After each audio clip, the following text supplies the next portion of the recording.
Beloved Saints, today's 5-minute message of redemptive history is about the Gatekeepers, Ministers of the Temple, Part 3.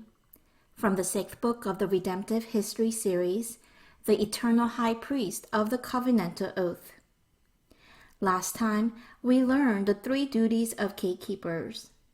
At this time, let us examine the other duties of gatekeepers and share God's grace together. Fourth, the gatekeepers oversaw and distributed the free will offerings.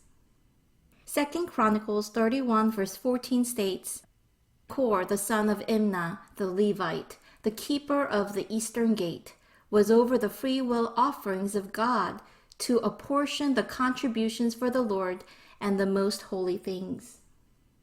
Here it states that the gatekeepers were in charge of offerings to God, and they distributed them to Levites and priests. Fifth, the gatekeepers guarded all the chambers and the treasuries in the temple.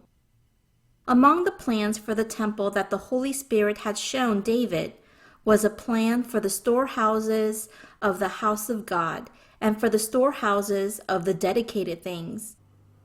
The gold, silver, treasures, tithes, thanksgiving offerings, and spoils of war were kept in these places.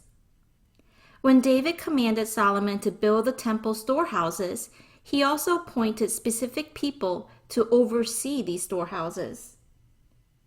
Moreover, there were gatekeepers after the Babylonian exile period who kept watch at the storehouses of the gates. 1 Chronicles 9 verse 26 states, But the 4 principal gatekeepers, who were Levites, were entrusted with the responsibility for the rooms and treasuries in the house of God. Nehemiah 12 verse 25 states, Mathaniah, Babukiah, Obadiah, Meshullam, Talman, and Akub were gatekeepers who guarded the storerooms at the gates. Sixth, the gatekeepers guarded the gate of Shelikath.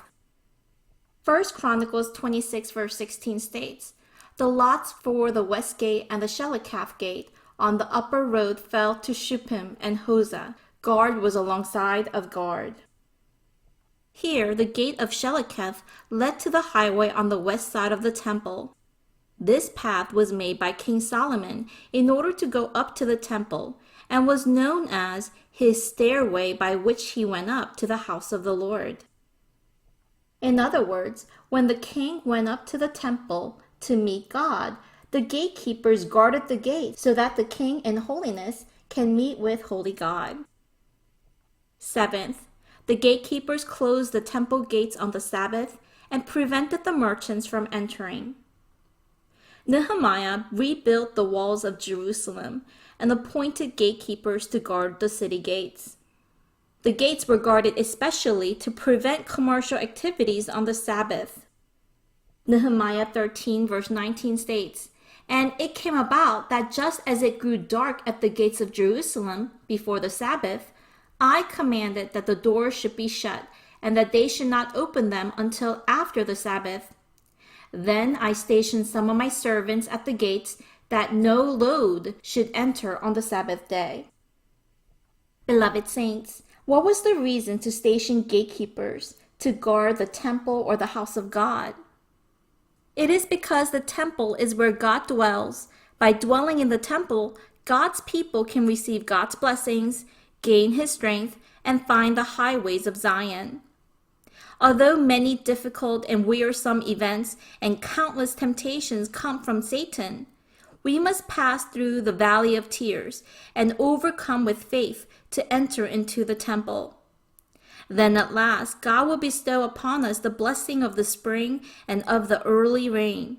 He will give the true blessing that all mankind seeks after. I pray that we will all go to the house of God where God dwells and receive his comfort, hope, strength, and true blessing. I bless in the name of the Lord.